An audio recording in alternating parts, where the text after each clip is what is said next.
নমস্কার দর্শক, এসিরাই টিভি কোচবিহার এবং এসিরাই টিভি মাল্টিমিডিয়া ইউটিউব চ্যানেলের পক্ষ থেকে আপনাদের জানাচ্ছি স্বাগত। দর্শক, আমরা আজকে ধর্মের ব্যাপারে আলোচনা করব।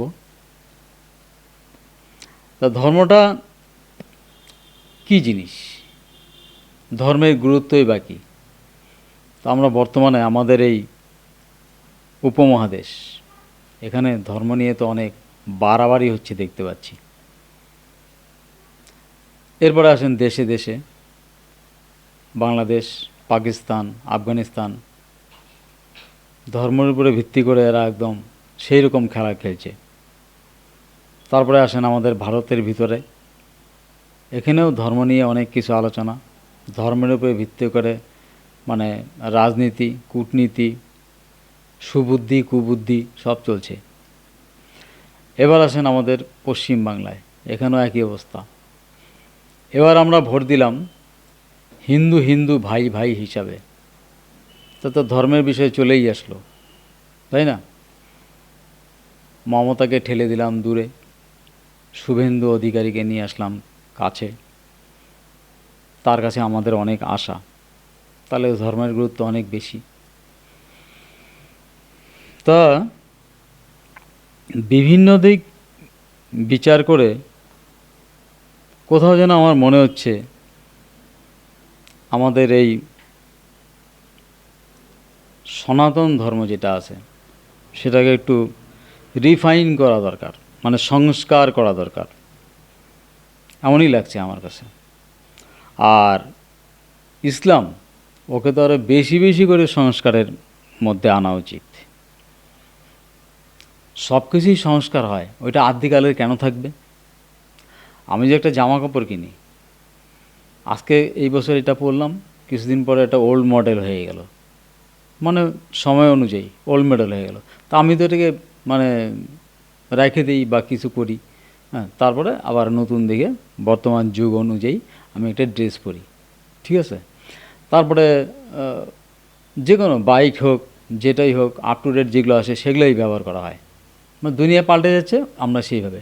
কিন্তু এই যে ধর্মটা, সেই মানে আমাদের যে মানে সনাতন ধর্মটা, এইটা কোন আদ্যিকালের যুগ থেকে চলতেছে কে জানে।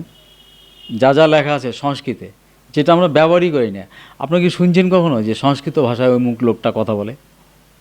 ওটা পড়াশোনার মধ্যে দিয়ে ঢুকতে হয় সংস্কৃতে, তারপরে শিখে তারপরে ব্যবহার করে কিনা সঠিক আমার জানা নেই।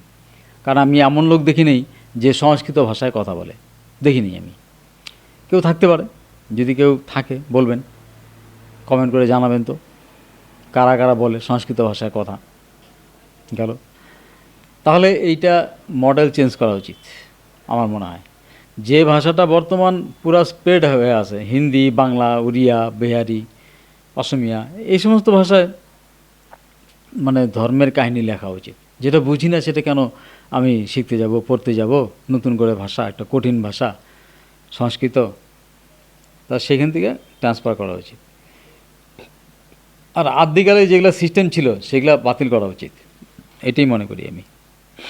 আচ্ছা, তাহলে এই যে আমাদের হিন্দু ধর্মটা, মানে এই সনাতন ধর্মটা, এই ধর্মটা চলতে চলতে অনেক ডালপালা ছড়িয়ে ফেলছে। ডালপালা ছাড়তে ছাড়তে এটা একটা অদ্ভুত রূপ ধারণ করে ফেলেছে। অতিরিক্ত এই ডালপালাগুলো ছেটে ফেললে ধর্ম নামক গাছটির রূপ আরও সুন্দর হয়ে উঠবে, তাই না? আমাদের চুল বড় হলে আমরা কেটে ফেলি না? সেলুনে গিয়ে চুল ছেটে আমরা নিজের সৌন্দর্য বাড়িয়ে তুলি, ঠিক তো নাকি? অনেকটা সেই রকম আর কি।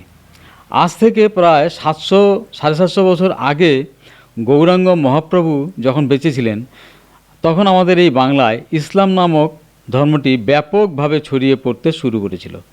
তার কতগুলো কারণ ছিল, জীবনটাকে জটিল করে তুলছিল। কারা? সেই সময় সমাজের ব্রাহ্মণ পণ্ডিতগণ হিন্দু সনাতন ধর্মটিকে একটি অত্যন্ত জটিল পর্যায়ে নিয়ে গিয়েছিলেন। তারা ধর্মটি নিয়ে ব্যবসা শুরু করেছিলেন। যারা নিচু বর্ণের হিন্দু ছিলেন, জন্ম থেকে মৃত্যু পর্যন্ত তাদের উপর চাপিয়ে দেওয়া হতো বিভিন্ন প্রয়োজনীয় অপ্রয়োজনীয় সামাজিক রীতিনীতি, মানে জন্ম, তারপরে বিয়ে, তারপরে মৃত্যু, যে সামাজিক যে অনুষ্ঠান রীতিনীতিগুলো আছে সেগুলো। সমাজের ধনী ব্যক্তিবর্গ সেগুলো মানিয়ে নিতে পারলেও সমাজের গরিবেরা সেই সমস্ত রীতিনীতি পালনে খুবই অসুবিধা বোধ করতেন। সন্তান জন্মের পর ব্রাহ্মণেরা একজন মহিলাকে সঙ্গত কারণেই স্বামীর থেকে দূরে রাখার বিধান দিতেন, কিন্তু কেন তাকে 1 মাস ধরে স্বামীর থেকে দূরে থাকতে হবে সে ব্যাপারে সচেতন করা হতো না। উল্টে অশুচি ঘরে ভূত ঢোকার নাম করে কিছু কঠিন নিয়ম পালনে বাধ্য করতেন। সেই সাধারণ জনগণেরা রোগ সম্বন্ধে ধারণা রাখতেন না। এই জন্য গরিব মহিলারা যদি পরিষ্কার পরিচ্ছন্ন না থাকতেন তবে সন্তান প্রসবকালে ধনুষ্টঙ্কার রোগে আক্রান্ত হয়ে যেতেন এবং কেউ কেউ মারাও যেতেন। এই ধনুষ্টঙ্কার রোগে মায়েদের মুখ দিয়ে ফেনা বের হতো, বা এখন যদি কারো হয় তাহলে তো একই কাণ্ড ঘটবে না, ওই ফেনা বের হয় মুখ দিয়ে গোল্লা গোল্লা, এবং শরীর পিছনের দিকে পিঠের দিকে ধনুকের মতো বাঁকা হয়ে যেত, বা এখনও যায়। ধনুষ্টঙ্কার রোগ খুব একটা দেখা যায় না আজকাল। ব্রাহ্মণেরা বলতেন নোংরা জায়গায় যাওয়ার জন্য ওই মহিলাকে ভূতে ধরেছে, আর ওই সময় চিকিৎসা হিসাবে ভূত তাড়ানোর জন্য শুরু হতো বিভিন্নভাবে খরচবহুল যজ্ঞ আর ওঝার ঝাড়ফুঁক। তবে এটা করতে গিয়ে রোগীকে অনেক কষ্ট দেওয়া হতো, যেগুলো অবৈজ্ঞানিক। তবে আজকের যুগে মহিলারা গর্ভবতী হলে টিটেনাস ভ্যাকসিন দিয়ে মহিলাদের ধনুষ্টঙ্কার বা টিটেনাস রোগের হাত থেকে রক্ষা করা হয়। সেই জন্য যে বিজ্ঞানী বা যাদের গবেষণার ফলে মানুষ এই মারাত্মক রোগের হাত থেকে রক্ষা পেয়েছেন তাদের জানাই আন্তরিক ভক্তি এবং শ্রদ্ধা।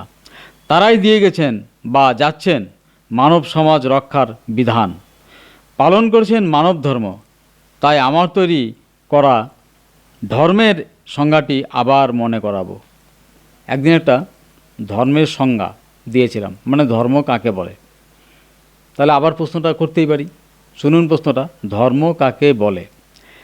এটার উত্তর হচ্ছে, মানব সমাজের যে ব্যবস্থা মানুষকে কর্মের দ্বারা সুন্দর তথা শৃঙ্খলাবদ্ধ রাখে, সেই সঙ্গে পার্থিব জীবন যাপন করার জন্য সুস্থ এবং ভদ্র পরিবেশ তৈরি করে, তাকেই ধর্ম বলে।